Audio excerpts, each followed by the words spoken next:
Hola a todos nuestros amigos del mundo analítico, psicoanalistas, analistas en formación, psicoanalistas independientes y personas que tienen empatía o transferencia por el psicoanálisis.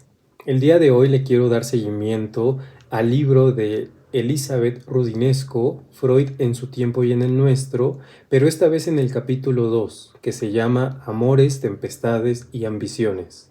Es muy importante revisar este capítulo porque nos muestra a un Freud no tan endiosado, tampoco enaltecido, como muchos lo tienen contemplado, sino a un Freud que también tiene frustraciones, tiene anhelos, tiene rivalidades, tiene celos, incluso hasta ciertas adicciones. A lo largo de su vida, Freud comentaba que se veía en la necesidad de tener a un amigo que le fuera indispensable en su vida, pero al mismo tiempo indispensablemente un enemigo. Ya veremos cómo Freud desarrolla amistades duraderas y fuertes, pero termina rompiendo ese vínculo. También Freud nos comenta que la mayoría de sus amistades eran un reflejo de muchas figuras de su infancia. Cuando va creciendo Freud, se va identificando con muchos personajes, poetas, pintores, escritores, filósofos, familia, amigos, y uno de ellos es el dramaturgo, novelista, poeta y filósofo alemán Johann Wolfgang von Goethe. Este filósofo alemán nace en 1749 y muere a los 83 años en 1832. Él fue apodado como el príncipe de las letras alemanas. Un texto que le fascina a Freud es Fausto, en donde esta leyenda clásica alemana prácticamente nos muestra a un hombre inteligente, exitoso, pero insatisfecho con su vida, y un personaje, Mefistófeles, que representa este lado oscuro, como un tanto demoníaco, que lo hace no postergar estas pasiones y estos deseos. A muy grandes rasgos, lo que le interesa a Freud es que en este escrito se le pretende dar existencia a lo que el discurso de la razón, la moral y la religión quiere ocultar. Este lado de la sociedad como endemoniado, este lado diabólico en ella, que tiene que ver con lo reprimido, lo desconocido, la extrañeza, lo irracional, los pecados, por así decirlos, el sexo prohibido. Es lo que le llama la atención a Freud. De igual manera, el relato bíblico de Demetrio de Éfeso le va a encantar narrarlo constantemente porque Demetrio es un artista, un artesano que se opone a los judíos, a los cristianos, al apóstol Pablo en esta militancia religiosa, sobre todo porque hablan mal de las antiguas deidades, particularmente de la diosa griega Artemisa, esta diosa que representa la naturaleza salvaje, la caza y la castidad. Ya veremos poco a poco cómo Freud se identifica con todo lo que tenga que ver con romper los dogmas y agarrar una postura analítica y lógica frente a la vida y a lo que nos han dicho. Hay algunos puntos de unión entre Freud y Goethe, ya que ambos tienen un culto y un estudio profundo por la naturaleza, tienen una aversión al dogmatismo, tienen un amor por la arqueología, en ese entonces a la cultura de Italia, tienen una capacidad de mantener amistades largas y duraderas, pero al mismo tiempo para deshacerlas. A los 26 años, Freud padece de ciertas enfermedades somáticas, como algunos malestares cardíacos, digestivos, padece de desmayos, colitis, migrañas y malestar en general, algunas fiebres incluso. Entonces, víctima de estos dolores físicos, pues pronto se aficiona a la nicotina, 20 cigarrillos por día aproximadamente. En esa edad, Freud conoce a Martha Bernays. Martha es la que en su momento, dirá Freud, en este sentimiento de extrañeza, la mujer de su vida. Él, siendo un positivista, darwiniano, racional, en busca de la gloria y la adversidad al mismo tiempo, conoce a esta joven de 21 años, en el cual ella nace en Hamburgo, Alemania, en 1861, hija de Emily y Vermont Bernays, que llegaron en 1869, ambos comerciantes de paños y bordados. Martha estaba muy apegado a su hermano mayor, Eli, y a su hermana menor, Mina, en el cual Eli era novio de Ana, hermana de Freud. Así que la familia Bernays visitaba muy seguido a la familia Freud. Entonces es cuando ve Freud a Martha con 21 años, él teniendo 26. Él refiere que era una joven elegante, de rasgos delicados, de pelo oscuro, botas finas y un vestido de cuello ajustado. A partir de ahí, Freud le manda una rosa a diario, acompañado de un verso latín. Recordemos que Freud y Martha se desarrollan en un contexto en el que las mujeres, o las jóvenes de buena sociedad, una vez que tienen un novio, están condenadas a esa relación, a dedicarse al hogar y a los hijos. Naturalmente caían en la neurosis histérica, lo cual hacía que pasaran mucho tiempo con especialistas que estudiaban las enfermedades nerviosas. A la par, los hombres pues frecuentaban muchos burdeles, frecuentaban relaciones intramaritales con mujeres, casadas, hartos de la monotonía conyugal. Entonces se desarrollan en este contexto. Freud decide la abstinencia. En ese momento llegan a un acuerdo de castidad antes del matrimonio y recordemos que para esa edad todavía no terminan sus estudios de medicina y por lo tanto no planeaban formar una familia. Acompañado de la castidad, por así decirlo, de la abstinencia, pues Freud cae en el consumo de nicotina, que más adelante va a estudiar la planta de la coca y su derivado, la cocaína, y en esta exaltación romántica que Freud tiene como una persona muy sensible y la sublimación, este mecanismo de defensa que más adelante nos va a decir que es transformar lo no tolerable socialmente por algo tolerable, pues se convierte en un excelente epistológrafo, una persona que tiende a escribir sus pasiones, sus anhelos, sus ideas de una manera concreta, explícita incluso, se convierte en un excelente escritor de estas cartas que enviaba a Martha. Incluso algunos autores nos comentan que se mostraba un tanto tiránico, celoso, melancólico e impetuoso, enérgico, incluso hasta cierto punto insoportable, despótico e irracional. Llega el momento en que Freud tiene cierta rivalidad con la mamá de Martha, Emily, ya que Emily no lo veía como la gran mayoría, una persona que tiene un futuro prometedor, una persona que está destinada a cosas grandes. De igual manera, hay una experiencia en donde Freud le dice a Martha: tú no quieres tanto a tu mamá, sin embargo le haces mucho caso. Y tu hermana menor, Mina, la aprecia mucho, pero no siempre le hace caso. Esto con la finalidad de que Martha se apegara más a Freud, que dejara de ser dependiente de la familia, pero que al fin de cuentas entre en una dependencia marital con Freud.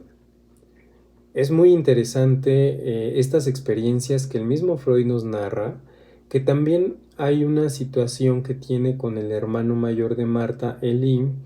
Tras la muerte de los papás de Marta, hay un porcentaje de herencia en el cual Freud acusa a Eli de hacer un mal ejercicio de esa economía y esa herencia.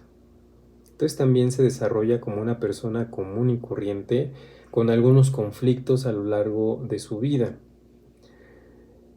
Para el año de 1884 y 1887, Freud tiene entre 29 y 31 años, pues él es asistente en el Hospital General, en el cual es atraído por las propiedades curativas de la coca, la planta. Él propone como tratamiento a la depresión, a los padecimientos cardíacos y como un sustituto a la abstinencia de la morfina. Freud nos comenta que la droga puede ser un mal, pero a la vez el remedio del mal, es decir, que puede producir ciertos estados patológicos, pero al mismo tiempo erradicarlos. En esta estancia, Freud tiene una amplia práctica hospitalaria, desde cirugía, oftalmología, dermatología, medicina interna y psiquiatría. Naturalmente, los médicos se centraban en la patología médica, pero Freud siempre estuvo interesado en la relación entre médico y el paciente, entre la relación terapéutica. De hecho, hay una experiencia en donde hay un paciente terminal.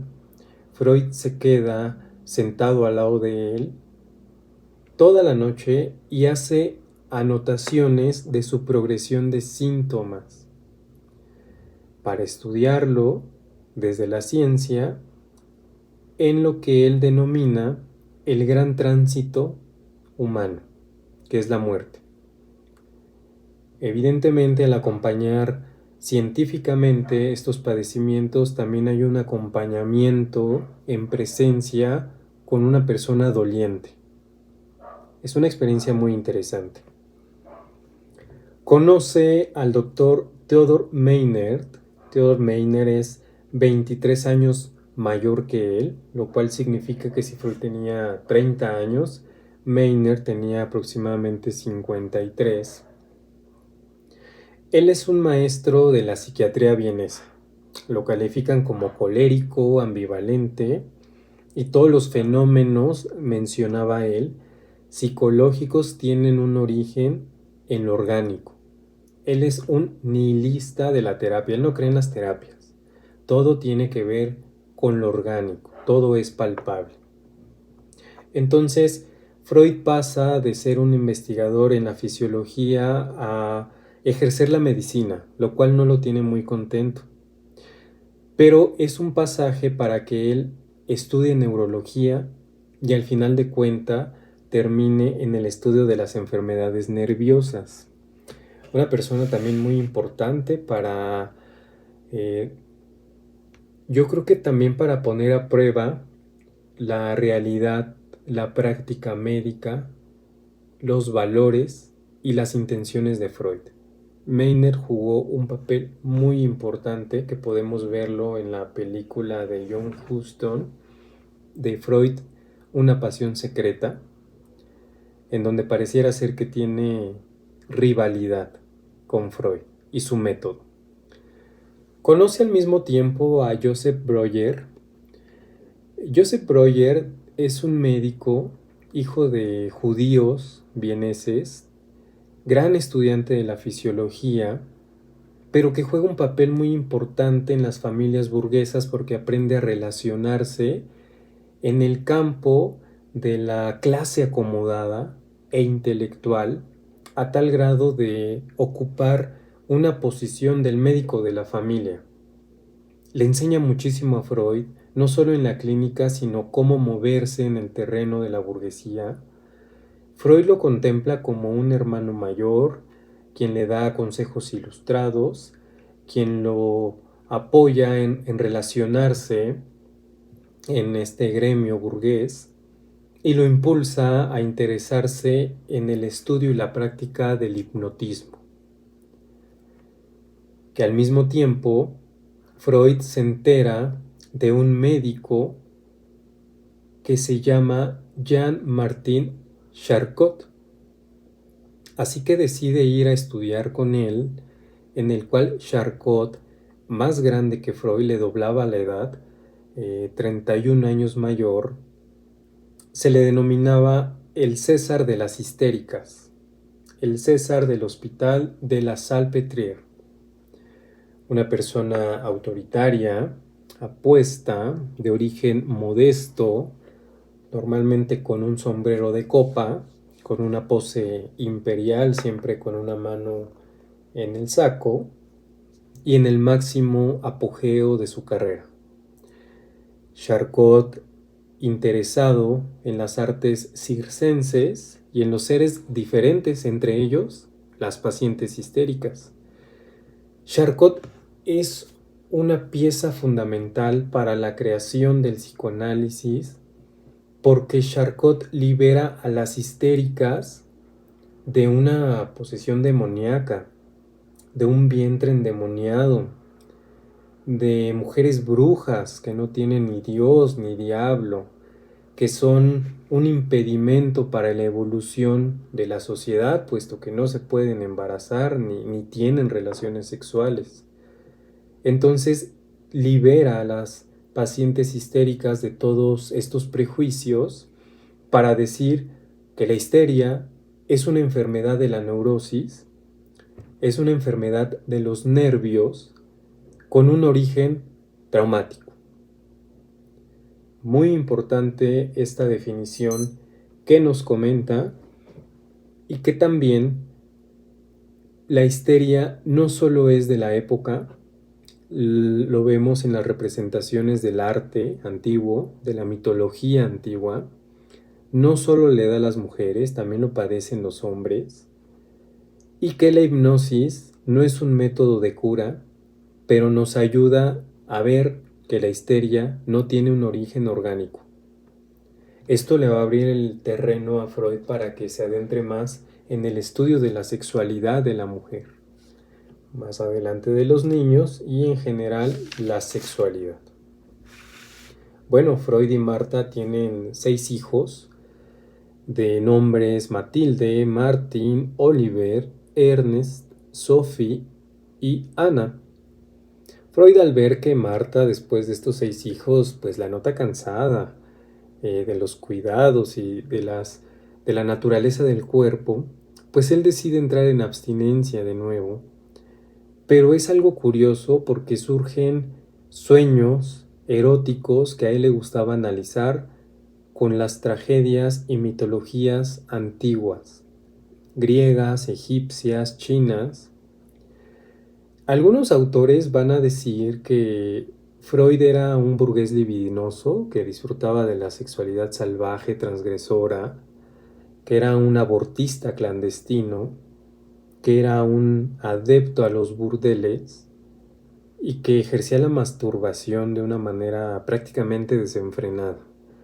Habrá que revisar esta bibliografía, no porque, de nuevo, repito, queremos endiosar a Freud, pero también habrá que aceptar algunos comentarios de la oposición para analizar más estos casos. En 1887 Freud conoce a Wilhelm Fliess, el cual es un médico especializado en las patologías de la nariz y la garganta.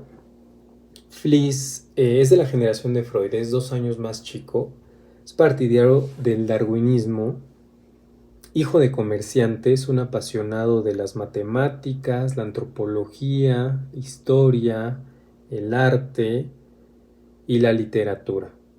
Genera una amistad muy significativa con Fliess, ya que consideraba que era una amistad diferente a lo que normalmente estaba acostumbrado en Viena.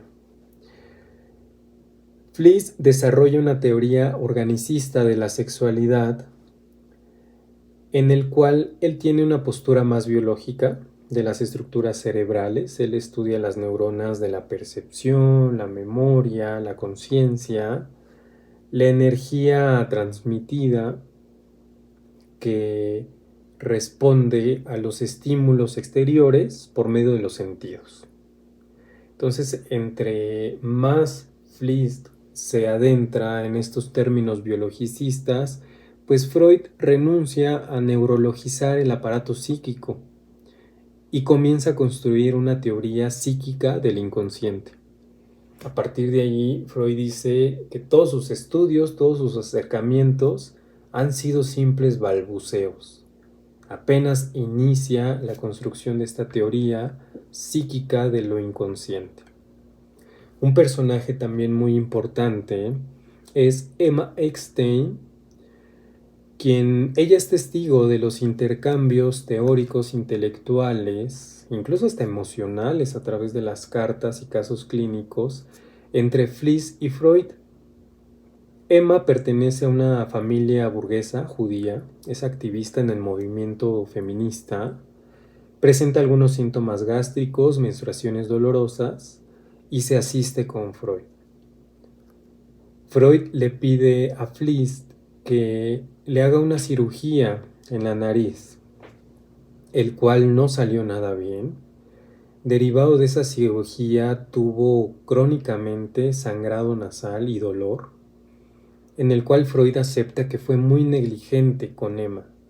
Sin embargo, Emma jamás le reprochó su error y siguió estudiando con Freud, atendiéndose con Freud, al grado de convertirse en la primera psicoanalista mujer freudiana del mundo. Entonces, terminando este capítulo 2 de Elizabeth Roudinesco, vemos errores, pasiones, decepciones, negligencias, adicciones, choques, rivalidades de Freud con su entorno, pero que al final de cuentas llevan a romper con su amigo Fliess, a separarse de la neurología, a enemistarse con Breuer, a renunciar a la teoría de la seducción, apoyarse de la tragedia griega para explicar lo inconsciente, a inventar el tratamiento psicoanalítico y dar paso a su más grande creación, que es la obra de la interpretación de los sueños. Muy importante para quienes nos gusta adentrarnos en este recorrido de la creación del psicoanálisis y sobre todo el personaje que lo gestó. Bueno, de mi parte es todo por este día. Ya nos veremos con otro capítulo de este libro y este personaje fascinante que es Sigismund Shlomo Freud. Muchas gracias.